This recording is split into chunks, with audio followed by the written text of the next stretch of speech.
성경의 주요 예언 하도록 하겠습니다. 오늘은 그리스 왕국의 흥망성쇠에 대한 성경의 예언 및 성취라고 하는 그런 제목으로 성경에 나와 있는 그리스 왕국에 대한 말씀, 또 그리고 저와 여러분이 성경을 제대로 이해하기 위해서 세상 역사 속에 나타난 그리스 왕국, 또 뿐만 아니라 그냥 단순히 그리스 왕국이 아니라 그 그리스 왕국이 이스라엘, 그 유다 그 국가를 지배를 했거든요.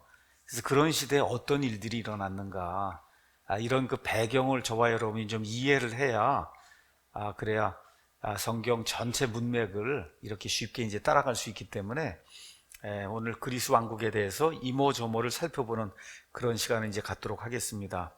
우리가 지난 시간까지 해서 일을 했어요.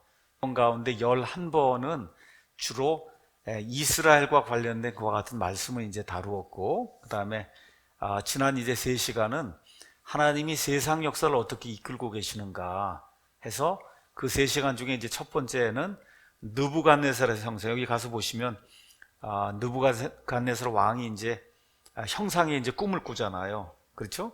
그 꿈을 꾸니까 여기 다니엘서 이제 2장에 가서 보니까 이렇게 이제 돼 있어요. 형상의 머리는 정금이고, 여기 그림을 이제 가서 보시면 머리가 정금이고, 그 다음에 그의 가슴과 두 팔은 은이고, 그 다음에 가서 보니까 그의 배와 두 넓적다리는 노시고, 그 다음에 그의 두 다리는 쇠요, 그의 두 발은 얼마는 쇠고 얼마는 진흙이다. 이렇게 이제 다니엘이 느부갓네살이 꾸었던 그 꿈에 나타난 그 형상을 이렇게 묘사하는 그런 모습이 이 안에 이제 기록이 되어 있습니다. 자, 그래서 이걸 통해서 다니엘이 느부갓네살로부터 시작을 해서 맨 마지막 때 적그리스도의 왕국이 세워지고, 그 다음에 사람의 손으로 하지 않은 그런 같은 그 돌이 이렇게 떠갖고 이 왕국들을 철저히 쳐서 이제 부수고, 하늘의 하나님께서 이 땅에 세우시는 이 천년왕국, 하늘의 왕국을 세우는 이런 걸 이제 해석하는 걸 이제 통해서 세상 역사가, 특히 우리가 이방인들의 때라고 하는 이 세상 역사가 어떻게 변하는가 하는가를 전체적으로 이제 다니엘이 개관을 우리에게 보여주는 거, 이거를 이제 다니엘서 2장을 통해서 우리가 이제 살펴봤습니다.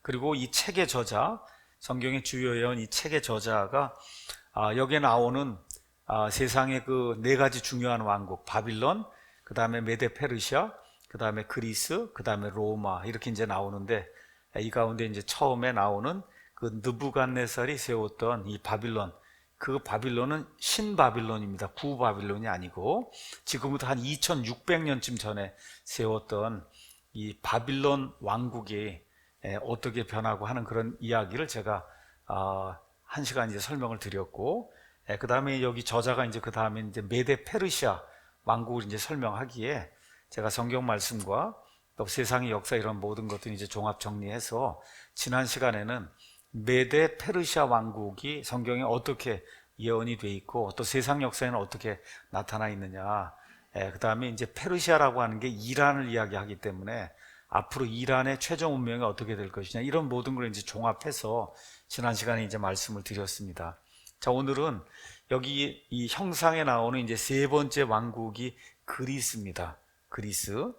그래서 오늘은 그리스 왕국에 대한 그 전체 개관을 말씀을 드리고, 여기 다니엘서하고 이제 또 다른 부분에 나오는 이 말씀들을 이렇게 모아서 성경이 무엇라고 예언하고 있고, 또 역사 속에서 이 그리스 왕국 시대에 이스라엘 백성에게 어떤 일이 일어났는지, 또 그런 일들이 여기 다니엘서에서 가서 보시면, 우리가 오늘 8장을 읽었는데 그 8장에 가서 보시면 우리가 나중에 이제 이야기하게 될 안티오쿠스 에피파네스라고 하는 그러한 그리스의 시리아 왕국 쪽에 아주 흉악한 그런 왕이 나타나게 돼요.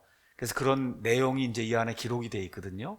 그래서 이런 것들을 이렇게 쭉 말씀을 드리면서 그 안티오쿠스 에피파네스가 성전을 회파하고, 그 다음에 멸망에 가증한 것을 세우고 막 이렇게 이제 하는 그런 일이, 그게 적그리스도가 앞으로 나타나게 될 때 그걸 예표로 해서 이제 보여주는 거예요. 어떤 일을 하고 있다는 거. 그래서 이제 이런 것들을 이렇게 매칭을 해가면서 그리스 왕국 시대에 이스라엘 백성에게 일어난 일들, 이런 것들도 여러분과 같이 한번 살펴보는 시간을 갖도록 하겠습니다.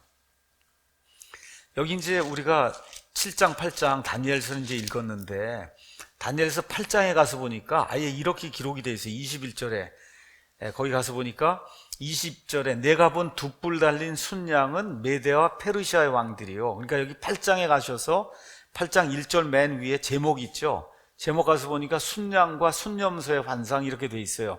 그래서 여기 다니엘서 8장은 전체 장이 메대 페르시아하고 그리스에 대해서 이야기하는 거예요. 메대 페르시아 그 두 번째 이 왕국, 그 다음에 세 번째 왕국 메대 페르시아 그리스에 대해서 이야기를 하면서 아예 이 나라들이 아직 형성이 되지도 않았을 때 다니엘을 통해서 하나님이 두 번째 나라는 메대 페르시아다, 그 다음에 세 번째 나라는 그리스다, 이렇게 아기 설명을 하고 있는 겁니다.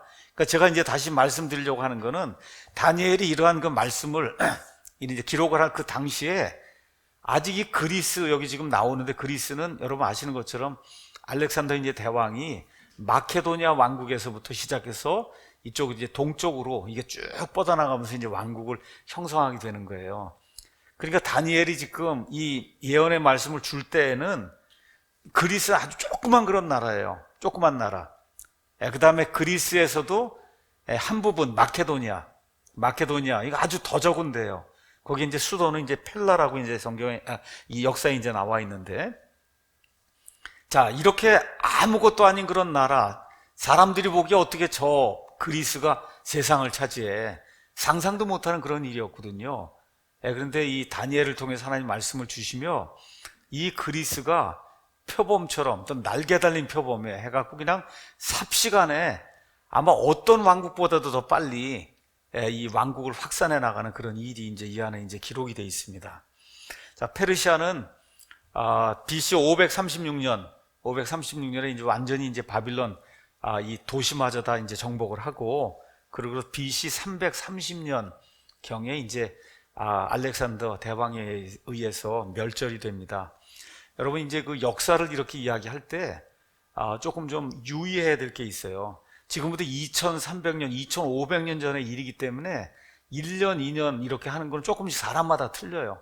어떤 사람은 330년이라고 그러고 어떤 331년이라고 그러고, 뭐 마카비 무슨 혁명을 얘기해도 어떤 사람은 165년이라 그러기도 하고 BC 164년이라 그러기도. 이거는 여러분 이해하시겠죠? 그 옛날 일이기 때문에 1년, 2년 차이가 나는 거 있을 수 있는 거다. 그걸 좀 이해하시고 들으시면 좋겠습니다. 자, 그래서 BC 330년에 페르시아가 이 그리스에 의해서 이제 멸망을 당합니다. 그런데 그 이전에 4년 전에 알렉산더 대왕이 이제 서아시아 동쪽으로 이제 옮겨오면서 서아시아를 이제 공략해서, 그래서 이제 한 4년 동안 공략을 하면서 결국 이제 페르시아를 정복합니다. 자, 우리가 이제 성경 가서 보시면 신약 구약 이렇게 있는데 이 그리스에 대한 예언은 그렇게 많지 않아요. 성경에 여기 다니엘서에 조금 나와 있는 것 외에는 그리스에 대해서 언급은 여러 군데 하는데 예언에 대해서 그렇게 많지 않습니다. 자, 왜 예언이 많지 않느냐? 아시는 것처럼 예수님 오시기 전부터 여기 말라기 대언자까지 그게 400년 동안 하나님의 말씀이 있었어요? 없었어요? 없었잖아요. 하나님 말씀이 없었어요. 근데 바로 그때가 그리스 왕국이 세상을 지배하던 때예요. 그러니까 하나님의 말씀이 아예 없었기 때문에 그리스 왕국에 대한 무슨 예언을 더 깊게 주거나 뭐 할 그런 이유가 없었고, 자, 이러는 가운데 예수님이 이제 등장을 하잖아요. 그 등장하는 순간에는 이미 그리스는 멸망이 돼서 로마 시대가 이미 열린 거예요. 그렇죠? 그러니까 하나님의 말씀이 약 400년 동안 주어지지 않았고, 또 하나님 말씀이 이제 주어지기 시작하는데 이미 제국은 로마로 변했기 때문에 그리스에 대해서는 많은 예언의 말씀이 구약 성경 안에 기록이 되어 있지 않다. 되어 있지 않음에도 불구하고 여기 다니엘서 2장, 그 다음에 7장, 8장 이런 데 가서 보시면 양은 많지 않지만 굉장히 정밀하게 그 그리스 왕국에 대한 묘사가 이 안에 들어있다는 거, 이거를 저와 여러분이 기억을 하면 좋을 것 같습니다. 그래서 그리스에 대한 예언은 많이 들어있지 않지만 그 400년 동안 그리스가 세상을 다스리던 그 400년 그 동안에 400년 아니죠, 한 300년 동안에 어떤 일이 이스라엘 백성에게 일어났는가? 이건 또 굉장히 중요한 거예요. 그래서 오늘 그걸 이제 살펴보도록 하겠습니다. 히브리어 성경에 가서 보면, 우리가 지금 영어 성경에 가서 보면 그리스 아니면 그리시안즈 이렇게 돼서 그리스 사람들 이런 말이 영어 성경에 나오고, 이걸 우리말로 이렇게 이제 옮기게 되면 우리 킹제임스 성경에는 그리스 사람들 이렇게 이제 번역이 돼 있어요. 근데 히브리 말 성경에는 그리스라고 하는 말 자체가 안 나옵니다. 그리스란 말 자체가 안 나와요. 자, 그래서 창세기 10장 여러분 이제 가서 보시면 노아의 그 후손들이 이제 이 땅을 정복하는 그런 내용이 나오는데, 10장 2절에 가서 보시면 노아의 아들들 가운데 하나 이름이 야벳입니다. 그 야벳의 아들들 이름이 나오는데, 고멜과 마곡과 마대와 야완과 두발과 메섹과 디라스요 이렇게 이제 나와요. 그래서 여기 야완이라고 하는 그런 사람이 나옵니다. 성경학자들 대다수가 이 야완이 저 그리스 아시죠? 그 다음에 그리스 지역에 있는 섬들을 차지한 이와 같은 조상이 바로 야완일 것이다. 이제 그렇게 이제 이야기합니다. 그래서 성경 안에 가서 보시면 우리 영어 성경에는 그리스라고 하는 그런 말이 이제 많이 나오는데, 이사야서 66장 19절, 에스겔서 27장 13절, 다니엘서 8장 21절, 10장 20절, 요엘서 이제 3장 6절 이런 데 가면 그리스가 나옵니다. 구약 성경 이야기하는 거예요. 이런 것들이 야완의 그 후손들 이야기하는 거다. 그렇게 이제 이해를 하면서 여러분이 그리스를 살펴보시면 좋을 것 같습니다.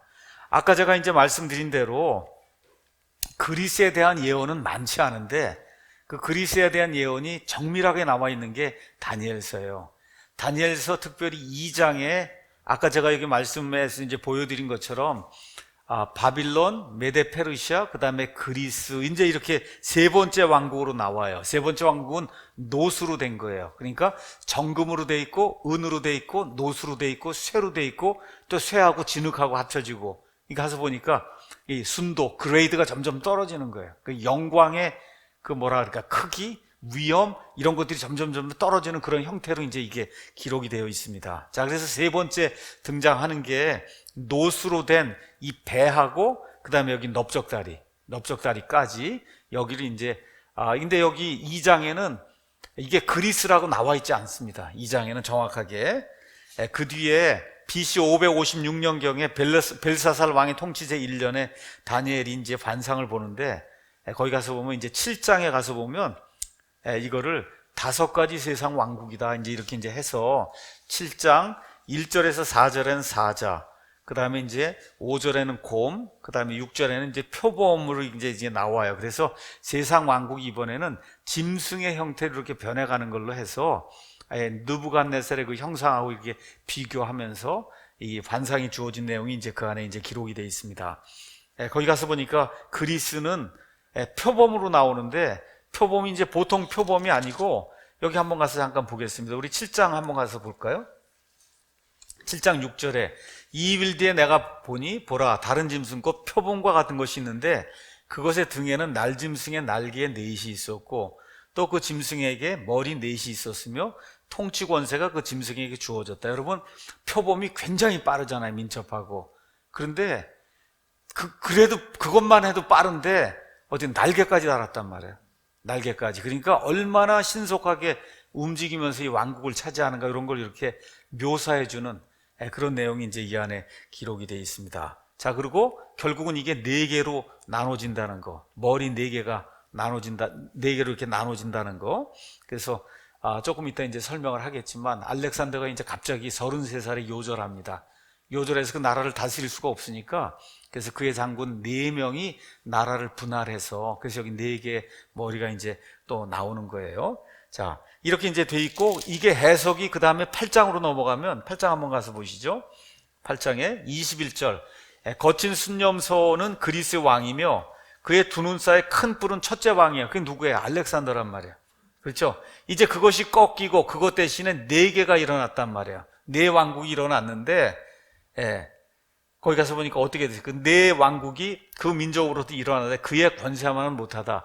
4쪽으로 쪼개졌는데 알렉산더의 권세만큼은 못하라는 거죠. 이렇게 이제 해서 알렉산더가 죽은 이후에 왕국이 4개로 쪼개지는 것까지 이렇게 거듭 성경이 우리에게 이제 이야기를 해주고 있습니다. 자, 그래서 그리스 제국이 알렉산더에서 이제 세워져서 BC 330년에 이제 세워진 겁니다. 이렇게 이제 해서 나중에 이렇게 4개로 나눠지는데 4개 중에 2개는 힘이 없었어요. 그래서 결국은 2개로 나눠진 걸로 최종적으로 이렇게 보시면 돼요. 이스라엘 중심으로 북쪽에 있는 시리아가 있고 이스라엘 중심으로 남쪽에 이집트가 있어요.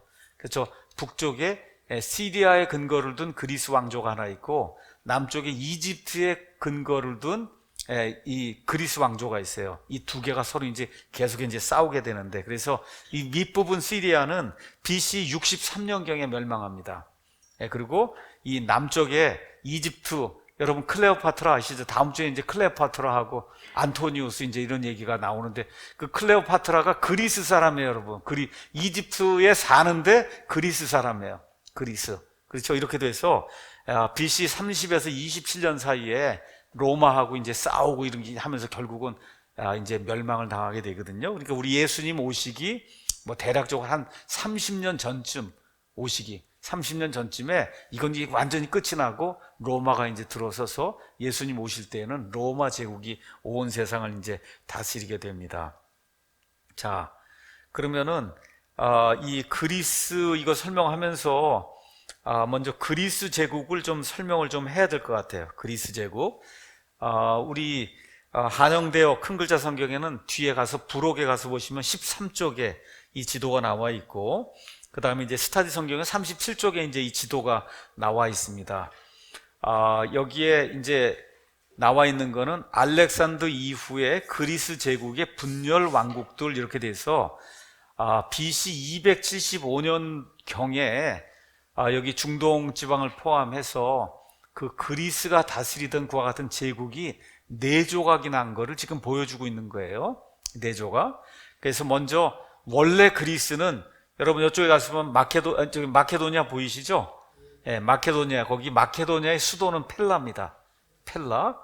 마케도니아 밑에가 신학성경에 가면 아가야라고 아시죠? 아가야의 수도가 아테네예요. 여러분, 아테네. 그 밑에 스파르타라고 보이시죠? 보이죠? 여기 그 마케도니아는 그러니까 아테네 위에 있던 그런 나라예요. 여기에 이 조그만 나라가 세력을 확장하기 시작해서 어디까지 갔냐? 저 인도까지 간 거예요. 인도까지. 남쪽으로 어디까지 갔냐? 이집트까지 간 거예요. 이집트까지. 이거를 어느 게 순식간에 얼마 정도 한 10년 정도에 걸쳐 갖고 알렉산더가 그냥 싹 몰아붙인 거예요. 그냥. 이건 뭐 상상도 할 수 없을 정도로. 그러니까 여기 다니엘서에 나와 있는 그 짐승으로는 표범이 날개를 달고 막 이렇게 날아가듯이 그렇게 해서 그냥 순식간에 여기를 정복하는 그런 모습으로 이제 이 안에 이제 기록이 되어 있습니다. 자, 그래서 이제 알렉산더가 갑자기 죽은 이후에 4개로 쪼개져요. 여기 녹색으로 나와 있는 게 마케도니아, 그 다음에 조금 엷은 녹색으로 나와 있는 게 트라키아, 그 다음에 여기 회색으로 나와 있는 거 굉장히 넓은 이 지역이 이게 셀레우쿠스 왕이 이제 차지했던 이런 그 지역이거든요. 그래서 이제 보통 이게 시리아라고 보통 우리가 그렇게 이야기합니다. 근데 그 시리아가 그리스가 지배하는 시리아라는 거, 그거를 기억을 하시면 좋고, 그 다음에 여기 분홍색 비슷하게 해서 여기 이집트 있는 부분이 이렇게 나와 있죠. 여기는 프톨레마이오스 장군이 이제 차지했어요. 그래서 프톨레미 왕조가 이제 형성이 됐고, 나중에 클레오파트라냐, 이게 다 여기서 나오는 겁니다. 여기에서. 제가 4조각으로 이렇게 나눠지게 되고, 근데 여러분 가서 보시면 마케도니아하고 트라키아는 아주 왜소하죠. 결국은 이건 세력이 없어지게 되고, 이 지도를 보시면서 여러분이 꼭 눈여겨봐야 될 거는 여기 예루살렘 보이시죠? 예루살렘. 거기가 이스라엘이잖아요. 이스라엘 중심으로 위는 시리아, 밑은 이집트. 이렇게 돼갖고 2개의 굉장히 큰 제국이 이스라엘을 중심으로 하나는 북쪽에 하나는 남쪽에 있어갖고 계속 서로 오고 하면서 전쟁을 벌였다는 거. 알겠죠? 그러니까 이 안에 끼어서 이스라엘이 엄청나게 어려운 그런 시절을 겪었다는 거. 이럴 때에 여기 북쪽의 그 시리아 왕국에 아주 흉악한 왕이 나타나요. 그 왕의 이름이 안티오쿠스 에피파네스라는 거. 그래서 그 정도는 우리 그리스도인들이 이렇게 그 역사를 이해하면서 성경을 이해하기 위해서 좀 알아두셔야. 다시 한번 얘기합니다. 4조각으로 났는데 2개는 별게 없고 두 개가 크다 그랬어요. 이스라엘을 중심으로 위에는 시리아, 거기는 셀레우쿠스 왕조가 해서 셀루시드라고 하는 그런 왕조를 형성을 했고, 남쪽 이집트에는 프톨레마이오스가 프톨레미 왕조를 형성을 했다. 그 정도만 여러분이 이해를 해주시면 이제 좋을 것 같습니다. 자, 이제 알렉산더가 이제 나와서 우리가 그래도 그리스 이야기 하니까 알렉산더를 조금 좀 이해를 하는 게 좋을 것 같아요. 여기 나와 있는 이 그림은 제가 위키피디아에서 이제 뺐는데, 그 위키피디아에서 이제 뺀 이 그림이 이제 조금 이따 이제 설명하겠지만 유명한 이수스 전투라는 게 있어요. 이 알렉산더하고 그다음에 좀 이따 이제 그림 보면서 제가 설명할 겁니다. 페르시아의 다리우스 3세인가가 해서 싸워갖고 엄청나게 큰 그런 격전을 벌였던 데가 있어요. 거기가 이수스예요. 그때 이제 그 싸움을 이게 어떤 사람이 나중에 화가가 나타나갖고 이 이수스 전투라고 하는 화가가 그린 그림의 이름이 이수스 전투예요. 아주 유명한 전투예요. 여기에 이제 나와 있는 이 모습이 여기 알렉산더입니다. 이게. 자, 알렉산더는 BC 356년에 태어나서 BC 323년에 33살의 나이로 요절했어요. 국적이나 왕조는 마케도니아예요. 그런데 왕은 언제부터 했냐? 20살 때부터 했어요. 그러니까 20살 때부터 33살 때까지 했기 때문에 BC 336년부터 BC 323년까지 왕이 됐습니다. 아버지는 옛날에는 우리가 필립 그랬는데 지금은 또 필리포스라고, 하여튼 요새는 알렉산더라고 해도 안 해요. 우리나라 말로는 또 알렉산드로스로 또 다 바뀌더라고요. 미국 사람들은 그대로 이제 하는, 옛날에 우리 호머의 일리아드 오디세이 이런 거 했잖아요. 지금은 또 다 호메로스라고 해서 S를 다 붙이는 그런 추세로 가요. 그러니까 지금식으로 얘기하면 그래요. 우리 프랑스 파리 다녀왔다 이러잖아요. 그렇죠. 근데 원래는 페리스로 써야 되잖아요. S를. 그러니까 미국 사람은 페리스 이렇게 쓰고 우리는 파리 이렇게 하잖아요. 그러니까 그런 그 S가 붙고 안 붙고 하는 그런 일이 생기는 거예요. 그러니까 우리는 지저스, 미국 사람은 S를 붙이잖아요. 우리는 예수 그러잖아요. 예수. 그러니까 어떤 분이 예수 스님으로 해야 된다 또 이러더라고. 그래서 좋은데 잘못하면 큰일 나요. 예수 스님이 되거든요, 이게. 이런 사람도 또 있어요. 예수님이 뭐냐? 예수 스님이라고 또 그래야 된다고 이 S 갖고 이제 그렇게 이야기하는, 이게 지금 다 그런 거예요. 알렉산드로스, 호메로스, S를 이제 그리스 말 이런 데 끝에 이제 붙이다 보니까 셀레오쿠스, 프톨레마이오스 다 이렇게 이제 해야 된다. 그래서 추세가 이제 그렇게 되는 것 같아요. 어쨌든 아버지가 옛날에 우리가 배울 때는 필립 2세다 이제 배웠는데 지금은 필리포스 2세. 엄마는 올림피아 그랬는데 지금 올림피아스 이렇게 이제 하는 것 같아요. 그 두 사람의 아들입니다. 그래서 보통 우리가 알렉산더 대왕, 알렉산드로스 대왕 아니면 알렉산드로스 3세다 이제 그렇게 이제 이야기합니다.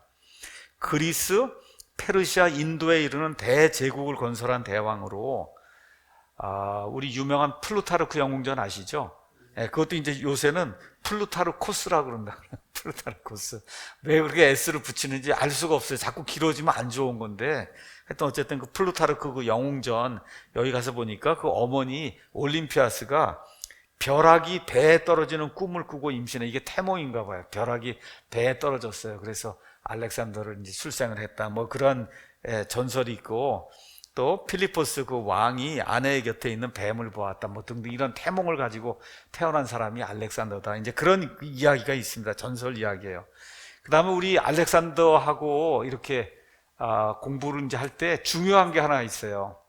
알렉산더는 문화를 굉장히 크게 발전시킨 사람이에요. 그 문화 발전에 이렇게 그 사람이 할 수 있도록 만든 스승이 있어요. 그 스승이 아리스토텔레스. 여러분 아시죠? 플라톤, 아리스토텔레스 이렇게 나오는데, 하여튼 그 아리스토텔레스가 그 펠라의 궁정에 초빙이 돼서 3년 동안 직접 알렉산더에게 윤리학, 철학, 문학, 정치학, 자연과학, 의학 등을 가르쳤다는 거예요. 그러니까 아리스토텔레스의 사상을 그대로 가지고 있는 그와 같은 헬레니즘 문화를 이렇게 창출해낸 이 사람이 알렉산더 대왕이다. 여러분 우리 아리스토텔레스 많이 아시잖아요. 무슨 얘기가. 근데 이 사람이 알렉산더를 가르치고 그랬다는 건 별로 그렇게 잘 알려져 있지 않은데, 그래서 이 아리스토텔레스의 그 영향을 받아서 가는 곳마다 사실은 아리스토텔레스적인 문화를 만들어 놓은 거예요. 가는 곳마다. 이런 걸 이제 기억을 하면 이래서 이런 것들이 이제 생기는구나 하는 걸 이제 이해할 수가 있습니다. 호모 아시죠? 호메루스, 일리아드, 오디세이, 이와 같은 그 작품을 굉장히 애독을 했다 그래요. 그래서 원정길에 올라서도 이 책을 지니고 다녔고, 또 학자들을 대동해서 그냥 단순히 정복만 한 게 아니라 이 아리스토텔레스의 그 통치 철학, 세상을 보는 이런 걸 보고 문화를 형성해야 되겠구나 이런 생각을 하고, 가는 곳마다 이제 학자들을 대동해서 그 지역을 탐험하기도 하고 측량하기도 하고, 그렇죠? 이렇게 이제 하면서 헬레니즘 문화를 말 그대로 곳곳에, 그가 죽을 때 자기가 가서 좀 좋아하는 도시는 이름을 다 알렉산드리아로 바꿨어요. 몇 개를 바꿨냐? 70개를 바꿨다 그래요. 70개. 그 중에 가장 유명한 알렉산드리아가 이집트에 있는 알렉산드리아예요. 이집트에 있는 알렉산드리아. 그러니까 이제 이 사람이 아리스토텔레스적인 그러한 그 문화를 그냥 세상 곳곳에, 저 인도에 이르기까지, 그렇죠? 그 전체 그 영역에, 이집트에 이르기까지 전체 영역에 이 헬레니즘 문화를 파급을 시킨 거예요. 이렇게 하다 보니까 유대 사람들이 얼마나 어려웠겠는가 한번 생각해 보세요. 지금 거의 식민지 생활하다시피 이제 이러고 있는데, 이제 또 문화까지 헬레니즘 문화가 들어와서, 헬레니즘 문화라는 건 뭐예요? 그건 다신 문화잖아요. 다신이라는 거예요, 거기는. 그렇죠? 여긴 유일하신 하나님만 섬기는데, 이런 게 지금 들어와 갖고, 또 가서 보면 젊은이들은 무조건 체육을 해야 돼. 집내지원 가서 체육해야 돼요. 그러면 이제 뭐 이렇게 남자들도 이렇게 이렇게 입고 그러서 유통 다 벗고 레슬링하고 뭐 이래야 되는데, 이게 유대인들은 할 수 없는 거거든요, 그게. 그렇잖아. 이 몸을 남한테 보여주고 이러는 거 안 되는 거거든요, 이게. 근데 그걸 안 하면은 젊은 아이들에게 뭐 이렇게 징계가 떨어지고 막 이렇게 되다 보니까 정말 이스라엘 사람들이 너무 살기 어려운 그런 때를 만났던 거예요. 이 그리스 이 시대에 이와 같은 것들이 있었다 좀 기억을 좀 하시고, 하여튼 이 아리스토텔레스로부터 문화, 철학 이런 거에 대한 그 감각을 이제 익히게 됐고, 아버지로부터 전술, 행정 등의 그 실제적인 그런 일을 배웠고, 그리고 직접 전투에도 참여하면서 아주 실전에 강한 그와 같은 그 용사가 됐어요. 그래서 아버지가 이제 암살이 되니까 사람들이 당신이 왕을 해야 되겠다 해서 20살에 이제 왕이 돼서, 그리고 그리스 도시의 이제 대표자, 여러분 옛날에 이 폴리스라는 게 있었다. 그리고 배우셨죠? 뭐 아테나, 뭐 스파르타, 뭐 이렇게 여러 폴리스, 이와 같은 그 회의에서 헬라, 그러니까 그리스 연맹의 맹주로 이제 이 알렉산더가 이제 뽑히게 됩니다. 자, 그래서 알렉산더가 이제 동방으로 진출을 하게 되죠. 그래서 이 그림은 전체 이제 그리스 왕국하고, 여기 빨갛게 이렇게 표시가 되어 있는, 이렇게 되어 있는 게 그게 알렉산더의 원정 경로입니다. 원정이 어디에서부터 시작이나, 지금부터 한 2300년 전에, 2334년 전에, BC 334년 경에 어디를 출발하느냐, 저 끝에 가서면 그리스 보이시죠? 거기에 마케도니아 보이시죠? 마케도니아의 수도 펠라에서부터 이제 시작을 해서 그 옆에 트라키아로 이제 넘어가고, 그 옆에 보면 트로이라고 나와 있어요. 트로이 목마 사건 아시죠? 트로이, 호모, 일리아드, 오디세이 이런 데 가서 보시면 나오는 그 트로이, 그게 신약 성경 사도행전엔 드로아로 나와 있습니다. 드로아. 나중에 이제 한번 이제 터키를 우리가 또 방문할 그런 계기가 있지 않겠는가. 그럼 거기 드로아를 가면은, 그러면 여기 이 트로이 목마가 거기 있습니다. 트로이 목마. 여러분 드로아에서 이렇게 꿈을 꿨던가요? 우리 사도 바울이? 이렇게 해갖고 마케도니아로 넘어간다, 그런 얘기 사도행전 15장에 있는 거 아시죠? 거기 그거 트로이예요. 거기가 저쪽 마케도니아 거기 지역으로 딱 넘어간 그 첫 번째 도시 이름이 빌립보, 이렇게 나오는 거 이해하시죠? 자, 이제 이렇게 이제 돼서 쭉 이게 타고 나오면서 에베소라고 하는 데가 있어요. 에베소. 그 다음에 쭉 넘어가셔서 타르수스라고 하는 거 보이시죠? 타르수스가 지금 다 터키입니다. 거기가. 그게 사도 바울의 출생지 다소를 이야기하는 거예요. 다소. 타르수스 옆에 가서 보면 이수스라고 있어요. 여기가 아주 유명한 격전지입니다. 그래서 그리스하고 페르시아하고 패권을 놓고 다퉈서, 여기서 결국은 페르시아가 패배함으로 말미암아 그리스가 세상 전체를 다스리는 그런 일이 생겼다, 그렇게 이야기해도 좋을 정도로 유명한 전투가 일어났던 데가 이 이수스입니다. 여기. 그 다음에 그 시리아 밑에 안티옥이 있고, 안디옥. 그 다음에 티레라고 표현된 데가 두로입니다. 두로. 두로가 지금의 레바논이에요. 이 레바논, 이 두로는 여러분 옛날에 페니키아 문명이라는 거 들어보시죠? 페니키아 사람들이 항해하면서 무역했다고 하는 그 페니키아가 이 두로예요. 두로. 그렇게 여러분이 이해하시면 되고, 저 밑으로 가면 가자 보이시죠? 그게 지금 매일 싸움 일어나는 가자지구. 아시죠? 거기가, 그러니까 그때도 가자가 굉장히 컸어요. 여기 사도행전에 가서 보면 에티오피아 내시가 나타나서, 그래서 어디에 가자로 가라 그러잖아요. 빌립을. 그게 가자예요. 가자. 지금 있는 가자지구가 똑같은 거 가자예요. 우리 개혁성경에 가사로 돼 있기 때문에 이걸 모르는 거예요. 가사로 돼 있기 때문에 가자입니다. 이제 이렇게 돼 있어. 저 밑에 이제 이집트 다 정복을 하고, 물론 예루살렘도 BC 한 330년 경에 이제 정복을 하게 되고, 예루살렘 정복하면서 알렉산더가 예루살렘에 이렇게 들어가게 된 그 일도 제가 조금 이따 이제 설명을 좀 하도록 하겠습니다. 자, 그래서 마케도니아군하고 헬라 그 연맹군을 거느리고 페르시아 원정을 이제 떠납니다. 그 당시 세상을 지배하고 있던 나라가 페르시아니까. 그래서 소아시아로 이제 넘어가요. 소아시아 그러면 그냥 지금의 터키라고 여러분이 생각하시면 됩니다. 그래서 어디에서 시작했냐? 드로아에서 이제 시작을 한 거예요. 그 다음에 이제 이 알렉산더 이야기가 나오면 그라니코스라고 하는 그런 지역이 나와요. 그 강변에서 이제 페르시아군하고 싸워서 승리하고, 그리스의 여러 도시들, 이런 도시도 이제 해방을 하고, 그 다음에 가서 보시면 여러분 우리 계시록에 가서 보면 사대라고 하는 데가 나오잖아요. 사대가 여기 가서 보시면 사르디스라고 지금 돼 있고, 지금도 있어요. 그 도시가. 내가 이게 죽은 것과 같다, 이런 데가 이제 사대거든요. 여러 군데 이제 다 하고, 그리고 넘어와서 이제 어디로? 시리아로 이제 넘어오게 돼요. 그리고 아까 말씀드린 대로 이수스 전투라고 하는 거, 이 전투에서 이제 결국은 이제 승리하게 되고, 이렇게 되면서 그 밑으로 이제 두로라고 하는, 여기 가서 보시면 티레라고 이제 표현이 되어 있는데, 저 티레라고 하는 저기 두로가 아주 굉장히 난공불락하게 또 여기가 이 도시 국가예요. 이 국가를 바빌론의 느부갓네살이 한번 정복을 했어요. 근데 완전하게 정복을 못했는데, 여기 이 알렉산더가 그냥 완전하게 이걸 정복을 해서 그 이후로 이게 그냥 멸절이 돼갖고 힘을 쓰지 못하게 그렇게 만들어버렸어요. 두로 페니키아 옛날에 얼마나 많이 나왔어요. 우리 역사 시간에 배웠던 그 강성했던 그런 나라. 이 나라를 알렉산더를 완전히 이게 납작하게 이제 만들어서 그 이후에는 지금까지 레바논 무슨 힘을 써요? 힘 하나도 못 쓰도록 그렇게 이제 만든 일이 이제 생겼습니다. 자, 대다수 도시들은 그냥 힘 한 번 쓰지 못하고 다 그냥 손들었다 그래요. 손들었는데 두 도시만이 항복하지 않고 대항을 하다가 결국 멸절됐어요. 한 도시가 두로, 티레라고 하는 도시. 왜냐하면 워낙 난공불락의 이런 도시니까 굴복하지 않았다가 결국은 그리스 이 왕이, 여기 이게 이 해변에 있는 거거든요. 해변에 있다 보니까 이쪽에 본토가 있고 이쪽에 섬이 있는데, 이거를 정복하기 위해서 뚝을 놨어요. 그냥 뚝을 놔갖고 엄청난 그런 규모의 군인들을 데려다가 해서 그냥 완전히 멸절시켜 버렸습니다. 가자도 마찬가지고. 자, 이렇게 이제 해서 이 내용이 사실 에스겔서 가서 보시면 이 두로가 멸망되는 내용이 나와요. 한번 에스겔서 26장 한번 가서 볼까요? 에스겔서 26장. 이렇게 이제 표현이 되어 있습니다. 26장 3절에서 5절 가서 보니까, 그러므로 주 하나님이 이같이 말하노라. 보라, 오 두로야, 내가 너를 대적하노라.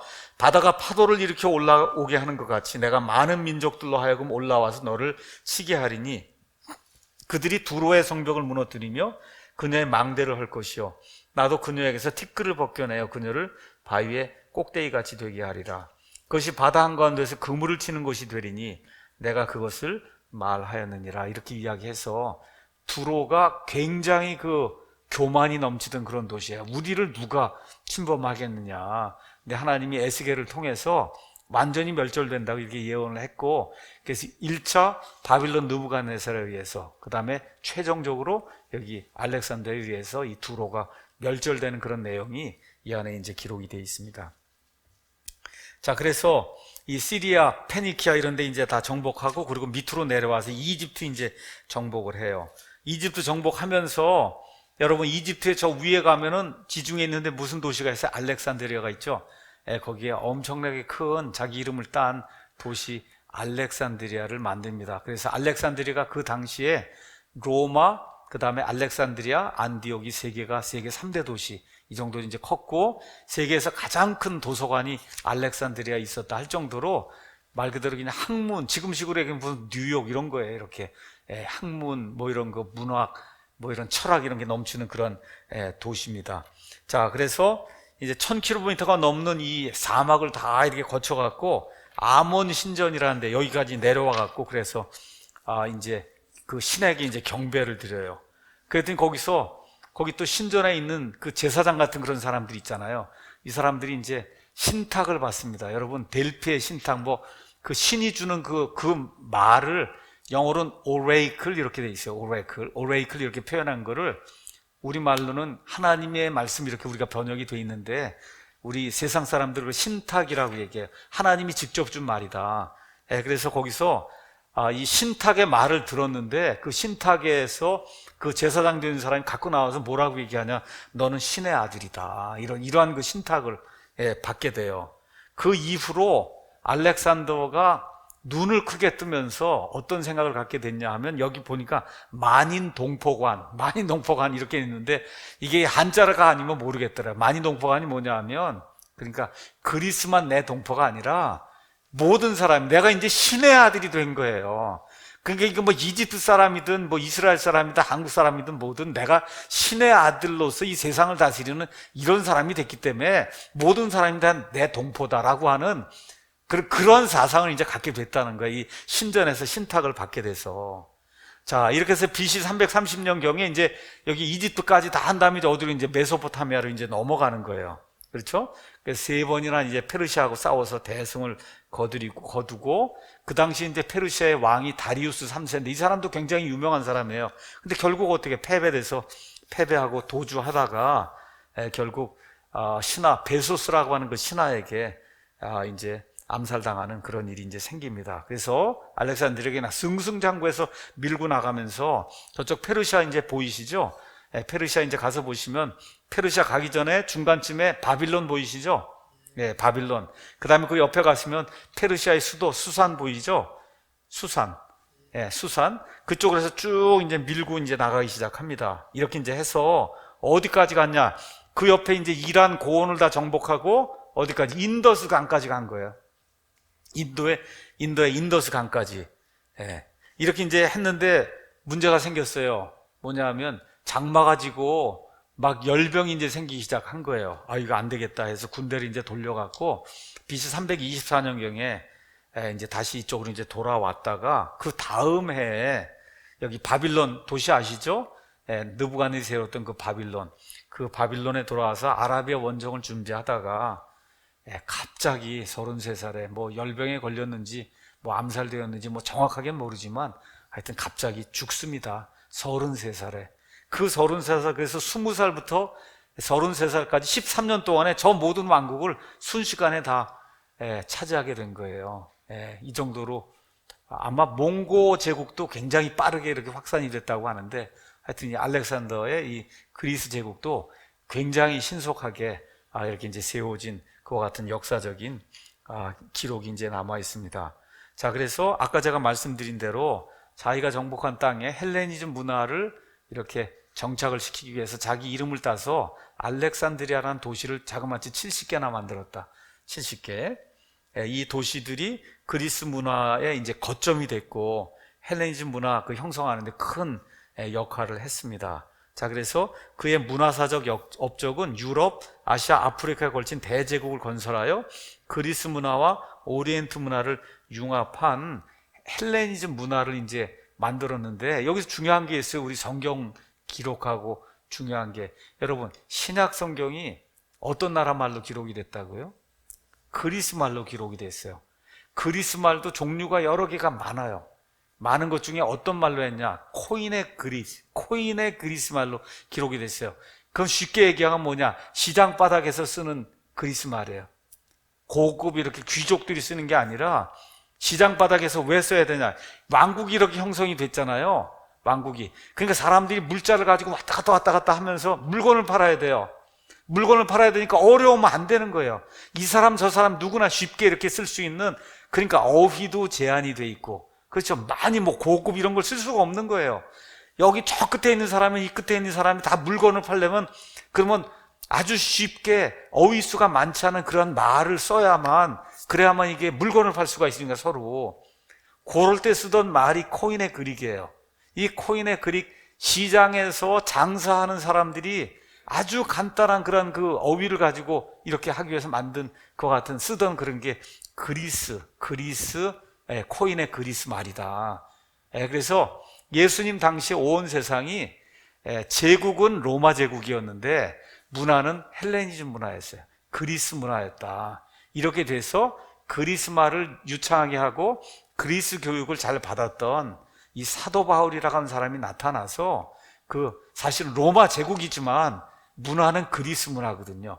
그 그리스 문화권에 있는 모든 사람들에게 이 그리스 말을 통해서, 그래서 하나님의 말씀을 전달하는 그런 일이 이제 생기게 된 거예요. 그러니까 이게 그리스 제국이 우리 성경 신자의 그런 그 입장에서는 하나님의 말씀을 전달할 수 있는 말을 이렇게 만들어준 그와 같은 제국이다. 그렇게 여러 문화 중에 다른 거 우리가 받을 거 하나도 없지만 온 세상 어디나 가서도 쉽게 쓸 수 있는 그런 말, 코인의 그리스 말이라고 하는 걸 만들어준 그 문화권이 바로 그리스다. 이 정도만 여러분이 이해를 하면 좋을 것 같습니다.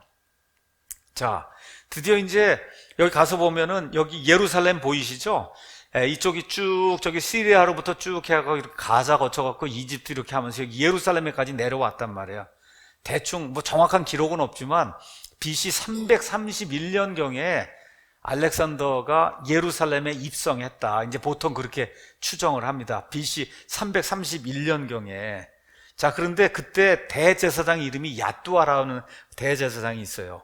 그 야뚜아가 알렉산더 대제가 예루살렘에 입성한다는 소식을 듣고 다니엘의 예언이 성취된 줄로 믿고, 여기 있는 이 다니엘의 예언이 이게 성취되는 걸 그렇게 믿고, 그리고 영접을 나갔다는 그와 같은 기록이 나와 있어요. 이게 지금 이게 다니엘서에 가서 보니까 그리스의 왕이 나오고 그리스의 첫 번째 왕이 나오고 하는 게 다 나와 있잖아요. 이렇게 되니까 이 사람이 하나님이 보낸 어떤 사람인가 보다 하고, 그렇게 해서 영접하러 나갔다는 그런 기록이 있고, 이런 일에 대해 꿈을 또 알렉산더가 꿨다는 거예요. 그래서 대제사장 야뚜아가 나오니까 하나님의 대리인이 나온다 이렇게 생각을 하고, 그리고 이 대제사장 앞에 이 땅에다가 얼굴을 이렇게 대고 엎드려 절하면서 이 하나님의 예루살렘 내가 보호해 주겠다. 이와 같은 그런 이야기를 했다는 그런 뭐 전설인지 아니면 하여튼 그러한 이야기가 지금 치면 다 나옵니다. 이렇게 구글에 가서 알렉산더 더 그레이트 이렇게 치고 제루살렘 뭐 이렇게 해서 치면은, 그러면 이 이야기, 야뚜아 그 시대의 그런 이야기들이 지금 저와 여러분이 찾아볼 수 있어요. 그러니까 알렉산더하고 이스라엘도 관계가 있다는 거, 이게 그렇게 이제 이해를 하시면 되고요. 아까 제가 말씀드린 대로 다니엘서 이제 8장을 우리가 읽었는데, 다니엘서 8장은 전체 내용이 메데 페르시아하고 그리스에 대한 거예요. 메데 페르시아, 그리스. 자, 그래서 오늘 그리스를 이야기하니까 그리스는 5절에서 8절에 기록이 되어 있어요. 자, 처음에 이제 순양이 나오는데 이 순양을 밀어붙이는 순념서가 나옵니다. 그 순념서가 알렉산더 대왕이에요. 내가 깊이 생각할 때 보라, 순념서 한 마리가 서쪽에서 나와 온 지면에 다니며 몸을 땅에 대지. 여러분, 온 지면에 다니는데 몸을 땅에 대지 않은 게 아니라 신속하게 움직였다는 뜻이에요. 이 히브리 말로 그렇게 표현이 되어 있는 거예요. 이렇게 돼 있어 그 염소의 두 눈 사이에는 두드러진 뿔이 있어요. 그 뿔이 알렉산더다. 내가 보니 그가 그 순양 메데 페르시아의 그 대왕에게 가까이 가서 그에게 성을 내며 흥분하고 그 순양을 쳐서 그의 두 뿔을 꺾었으나 그 순양에게는 그 앞에 설 힘이 없었으므로 그가 그 순양을 땅바닥에 내던지고 짓밟았더라.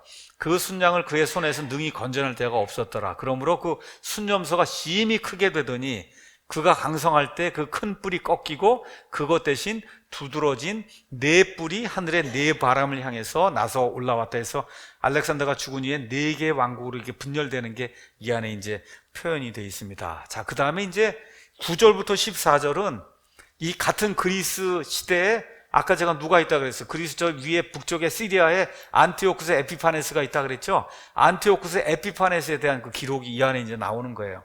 자, 그래서 9절에 그 뿔들 중 하나에서 또 작은 뿔 하나가 나서 남쪽과 동쪽과 그 기쁨의 땅, 그건 예루살렘, 이스라엘 이야기하는 거, 땅을 향하여 심히 커지더니 그것이 하늘의 군대에 이르기까지 커져서 그 군대와 별들 중에 얼마를 땅에 내던지며 그것들을 이제 짓밟더라. 참으로 그가 그 군대의 통치자에게 이르기까지 자신을, 하여튼 이 안티오쿠스 에피파네스의 그 위력과 위엄, 그리고 아주 흉악하게 생겼다 그랬어요. 에피파네스라고 하는 게 뜻이 뭐냐 하면 빛을 내는 자라는 뜻이에요. 여러분, 빛을 내는 자란 이름을 가진 유명한 존재가 하나 있죠. 누구예요? 루시퍼란 말이에요. 루시퍼. 그러니까 여기 지금 나와 있는 게 이 뒤에 루시퍼가 있어갖고 심지어 하늘의 군대까지 이렇게 영향을 미치고 하는 그런 일을 할 정도로 흉악한 그런 왕인 자 하나 나타났다는 거예요. 그래서 그로 말미암아 날마다 드린 희생물이 제거되고 그분의 성소가 있는 것이 허물어졌어요. 그러니까 제단이 회파가 되고, 그렇죠? 또 범법으로 인해 한 군대가 그에게 주어져서 날마다 드린 희생물을 반대하게 하며 그것이 진리를 땅에 내던지고 꾸준히 행하며 형통하였더라. 이렇게 해서 이 예루살렘의 성전이 회파가 되고 나중에 이제 안티오쿠스 에피파네스가 제우스 형상도 갖다 세우고 돼지 피도 갖다 제단에 뿌리고 하여튼 이런 그 엄청나게 나쁜 그런 일을 멸망에 가증한 것 갖다 세우는 그런 일을 에피파네스가 예수님 오시기 전에 적그리스도의 예표로 예수님 오시기 한 170년 전쯤 전에 여기 이 예루살렘에게 그런 일을 했던 거예요. 그때 한 성도가 말하는 것을 내가 들었는데 다른 성도가 말하던 바로 그 성도에게 이르되 날마다 드린 희생물에 관한 그 환상과 황폐하게 하는 그 범법이 어느 때까지 지속되어 성소와 군대를 내주고 발밑에 짓밟히게 하겠느냐 하더라. 그가 내게 이르되 2300일까지니 그때의 성소가 정결하게 되리라. 이제 이렇게 예언의 말씀이 이제 나옵니다. 이게 안티오쿠스 에피파네스 시대의 그런 일인데 여기 보면 2300일이라는 게 있죠. 여기서 이제 여호와의 안식교가 나오는 거예요. 2300일. 그래서 안식교에서 어떻게 이제 이걸 해석했냐. 여기 예루살렘 성벽을 중건하라고 하는 이와 같은 그 명령이 나간 때로부터 2300일이 2300년이다. 그래서 2300년을 세니까 그게 1850년경이 나온 거예요. 이렇게 이제 해서 그때부터 이 안식교가 이제 요걸 근거로 해서 이제 예수님 재림이 가까이 왔다. 그래서 이 안식교가 그렇게 이제 형성이 된 거예요. 그래서 예수 재림 그렇죠. 그렇게 돼 있죠. 영어로 어떻게 되죠? 그게 세븐스 데이 어드벤티스트 이렇게 돼 있는 거예요. 그러니까 예수 재림 말일 성도 교회인가 하여튼 뭐 그렇게 돼 있는 거예요. 말일 성도는 몰몬인가 보네. 그건 레터데이 세인트고 그게 아니라 하여튼 어드벤티스트. 그러니까 우리는 안식교로만 아는데 미국 사람들에게는 어드벤티스트, 재림, 안식 재림교예요, 이게. 왜냐하면 시작이 예수님 재림한다고 하는 걸 여기서 세갖고, 그렇게 갖고 이제 이 해갖고, 그 1850년경에 몰몬, 안식교 등등 해서 그냥 이 미국 이 사회 안에 이런 그 이단들이 이제 일어나던 그런 시기가 있었어요. 말세가 가까이 왔다 그래갖고. 하여튼 그게 여기 2300일 여기에서 이제 나오는 거예요. 자, 이제 여기까지 해서 대충 제가 이야기를 했고, 이제 이 끝부분에선 이스라엘과 그리스, 또 헬레니즘 이교주의 영향에 대해서 요 그리스가 다스리던 시대에 이스라엘에 어떠한 변화가 생겼는가, 이걸 잘 이해를 해야 예수님 당시에 왜 이런 일이 생겼는가를 이해할 수 있기 때문에 조금 설명을 하도록 하겠습니다. 자, 아까 제가 말씀드린 대로 그리스에 이제 알렉산더가 죽은 이후에 나라가 이제 네 쪽으로 이제 붕괴가 됩니다. 근데 그 네 쪽 중에 둘은 세력이 약하고 결국은 위에 시리아, 이스라엘 중심으로 밑에 이집트, 그 두 개의 그리스 왕조가 이제 형성이 되는데 처음에는 이 이집트 왕조가 여기를 차지한 거예요. 프톨레미 왕조가 이걸 차지했는데 이거 시리아가 크니까 왜 내가 차지해? 그래서 주인이 계속 바뀌는 거예요. 서로 왔다 갔다 이 이스라엘 주인이 이제 바뀌는 거예요. 이제 이렇게 하다 보니까 중간에 껴갖고 이스라엘이 굉장히 고통을 많이 받은 겁니다. 먹고 사는 게 힘들어진 거예요. 계속 전쟁이 일어나니까 중간에 서로 치고 올라가고 내려가고 하려면 이스라엘을 통과해야 되니까 이런 어려운 일이 생겼어요. 자, 이런 가운데 BC 170년경에 시리아의 유명한 안티오쿠스 에피파네스라고 하는 그러한 그 왕이 이 프톨레미 왕국에서 이스라엘을 탈취하고 그리고는 강제적으로 헬레니즘 문화를 이제 이렇게 강요하기 시작한 거예요. 그래서 BC 170년부터 BC 164년까지 그 정도 이제 대충 한 BC 한 165년 전쯤에 마카비 전쟁이라는 게 있었다. 여러분, 마카비 전쟁. 우리는 이제 외경이라는 걸 보지 않지만 이 천주교에 가서 보면 외경이라고 하는 이 역사를 담고 있는 그런 책이 있어요.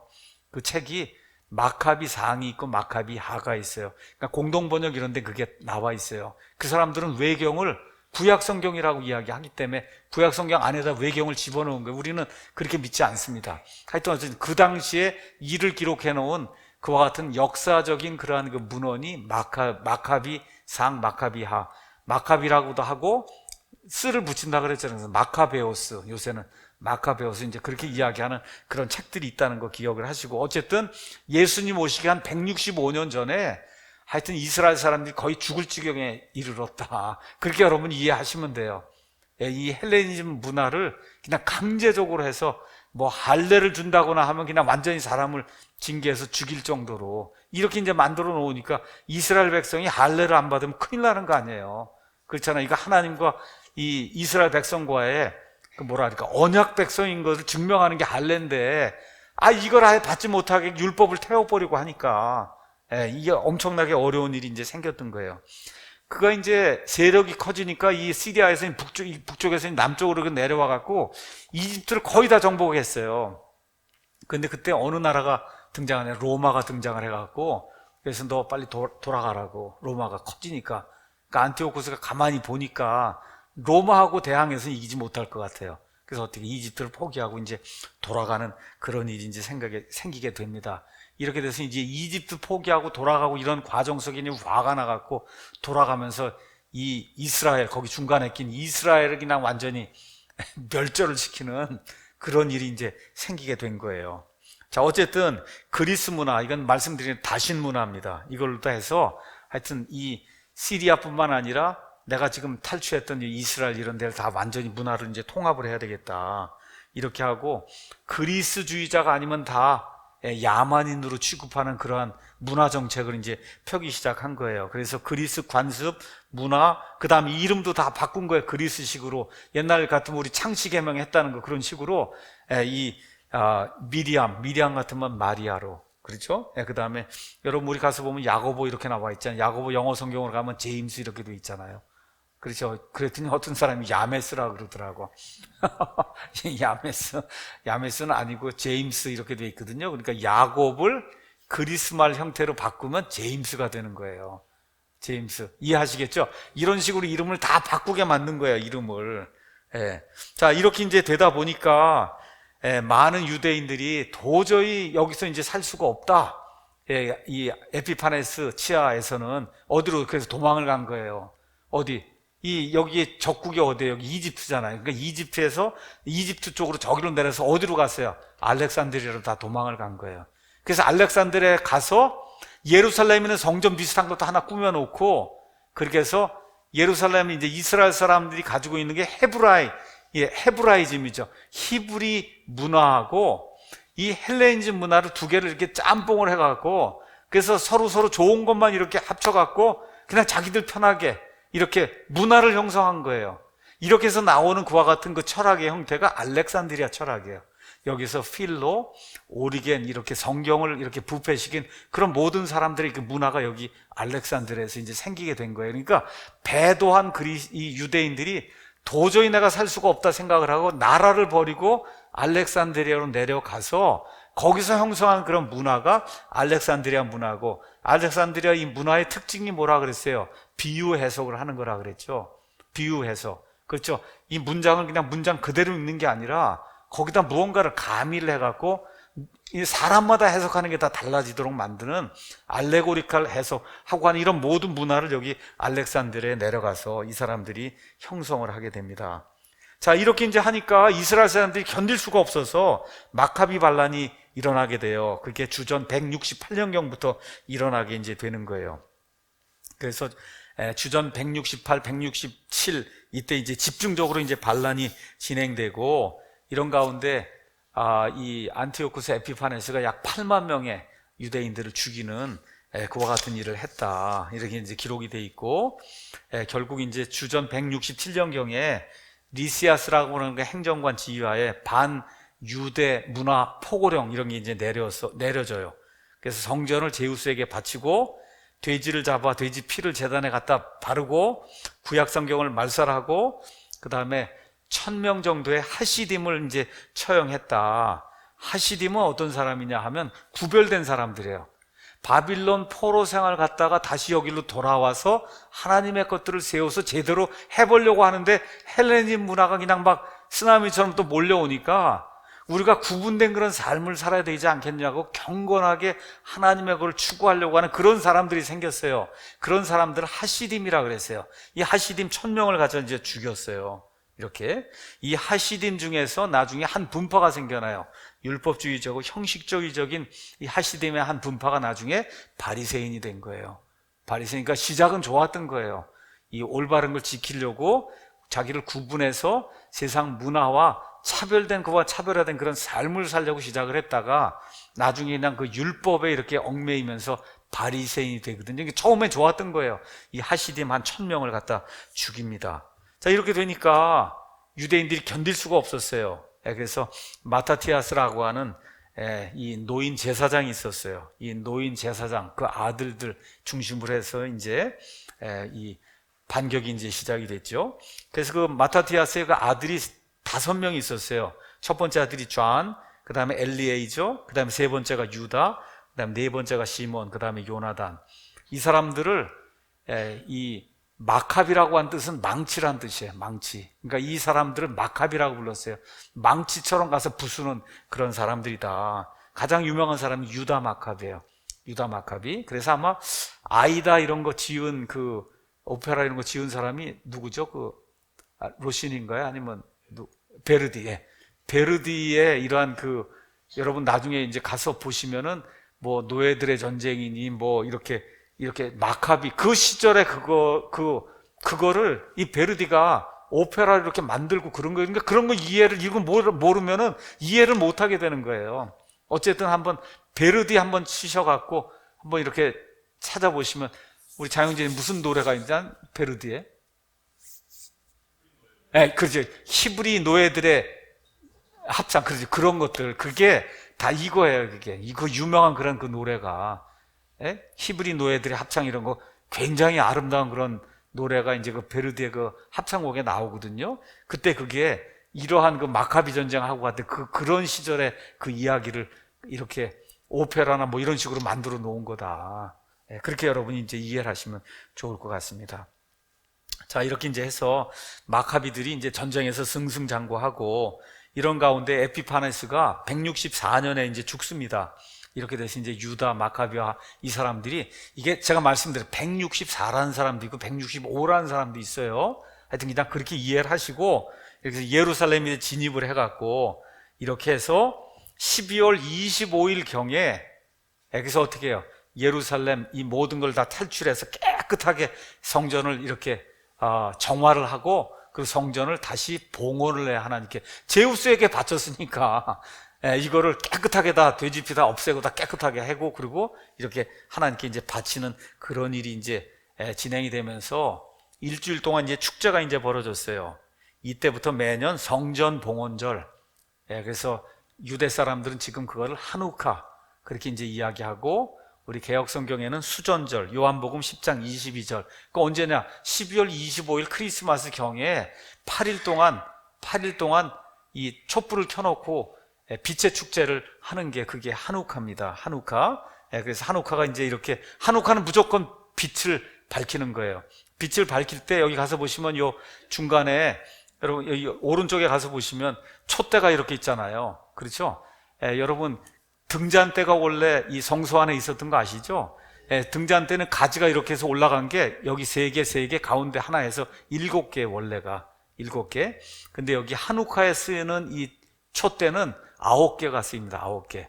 그래서 8개는 명절 기간 8일 동안 진행이 될 때 쓰는 걸 얘기하고 가운데 있는 거 하나는 이 초를 사용해서 옆에 있는 거에 불을 붙이는 거다 해서 얘는 여러분 종이 아시죠? 종, servant. 그러니까 하인이라는 뜻이에요. 얘를 사용해서 얘를 한다. 그래서 9개가 가지가 달려있는 이 한우카 이 촛대를 가지고 또 특별히 이날 감자전 같은 걸 이렇게 뭐 만들어서 먹었나 봐요. 하여튼 이렇게 돼서 이 한우카 명절 때 이렇게 먹는 음식도 이제 우리도 명절에 뭐 먹는 게 정해져 있듯이 이스라엘 사람도 이렇게 먹는 게 정해져 있습니다. 이게 언제쯤이냐 하면 12월 10일경이에요. 매해 이렇게 그때쯤에. 왜냐하면 유대인들은 음력을 지키기 때문에 이게 양력으로는 매해 바뀌어요. 그러다 보니까 많은 사람들이 유대인들도 크리스마스를 지키나 보다.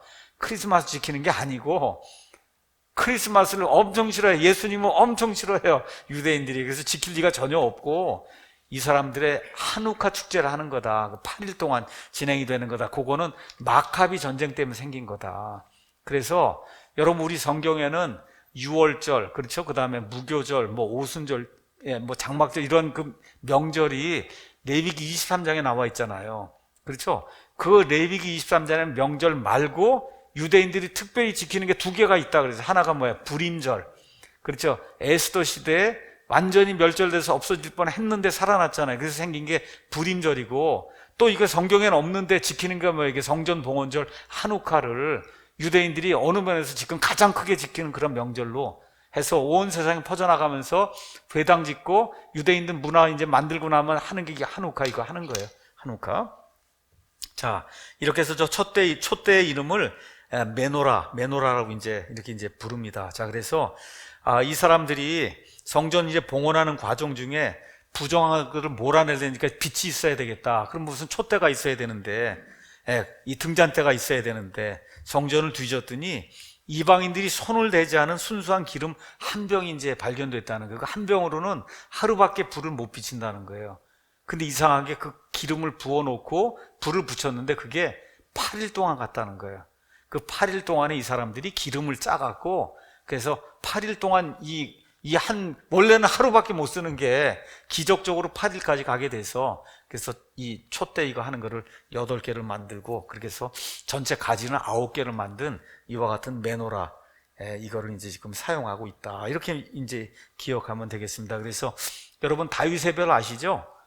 다윗의 별하고 여기 나와 있는 이 메노라 촛대 이 2개가 이스라엘을 상징하는 그와 같은 심볼이에요. 지금 이 시대에 하여튼 이런 것들이 이 한우카 축제가 마카비 성전 봉헌하고 이런 걸 통해서 그래서 하나의 문화로 이제 정착이 됐다는 거 이런 것만 이제 이해를 하시면 되고 제가 지난주에 이제 잠깐 말씀드렸듯이 올해 12월 10일 지금 이스라엘에 사내들인 공회가 있어요.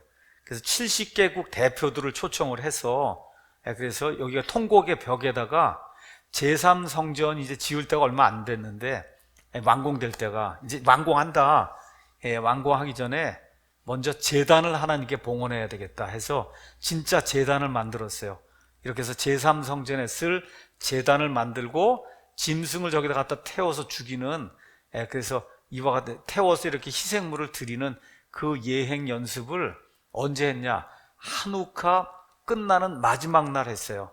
근데 여러분 한우카는 뭐 한 거라 그랬어요? 성전 봉헌한 거죠. 그러니까 앞으로 우리가 제3성전을 봉헌할 거라고 하는 거를 이렇게 온 세상에 천명을 하면서 그래서 올해 12월 10일 이 사내들인 공회에서 제3성전에 쓸 제단을 봉헌했다. 이게 지금 또 상당히 큰 그런 뉴스로 나오고 있다는 거 이런 걸 여러분이 오늘 이게 다 그리스 시대에 이제 이루어진 거니까 그래서 이런 것들을 이렇게 정리를 하면 이제 좋을 것 같습니다. 결론 말씀드릴게요.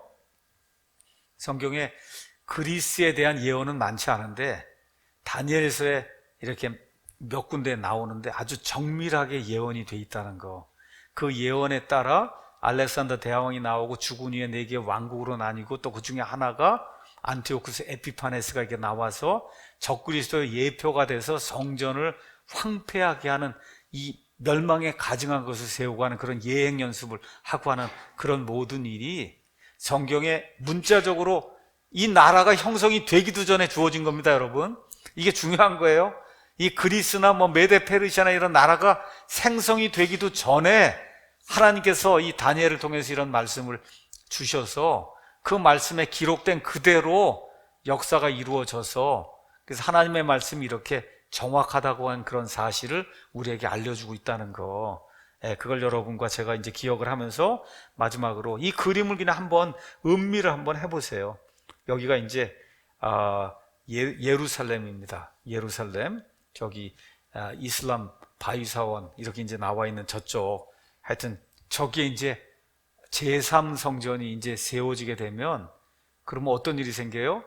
이 적그리스도가 거기에 들어가서 내가 하나님이라고 이야기하며 나한테 모두가 경배해야 된다 하는 그런 일이 여기 이 땅에 이 제3성전에서 이제 일어나게, 성경 그대로, 예언의 말씀 그대로 이루어질 걸로 우리가 확신하면 그런 일이 생기게 되고, 그러고 나서 3년 반이 지나면서 완전히 이 모든 것들이 멸절이 되고 예수님이 요 옆에 올리브산에 이제 내려오시고, 그럼 어떻게 돼요? 여러분, 뭐래요? 천년왕국의 성전이 또 여기 이제 지어지게 되는 거예요. 그럼 이 천년왕국의 성전에 동쪽에서부터 물이 흘러나와 갖고, 그렇죠, 저쪽 동쪽으로 쭉 흘러가면서 사해나 이런 모든 거, 광야 이런 데를 다 깨끗하게 청소를 하고 내려가면서 강을 다 살려갖고, 그렇죠, 그 지역에 수많은 그런 물고기가 살고 아름다운 그런 광야가 말 그대로, 사막이 말 그대로 옥토가 돼서 이렇게 변하는 그런 그 아름다운 일이 이 예루살렘 성전에서부터 이렇게 물이 흘러가면서 생기는 이런 게 문자 그대로 이루어진다는 겁니다, 여러분.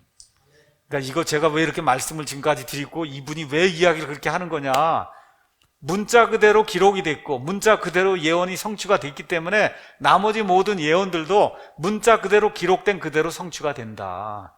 이 성취가 되려고 하는 시점에 저와 여러분이 살고 있다. 그래서 깨끗하게 거룩하게 정결한 삶을 사는 저와 우리 사랑 침례교회 모든 성도들이 되면 좋을 것 같습니다. 기도하고 마치겠습니다.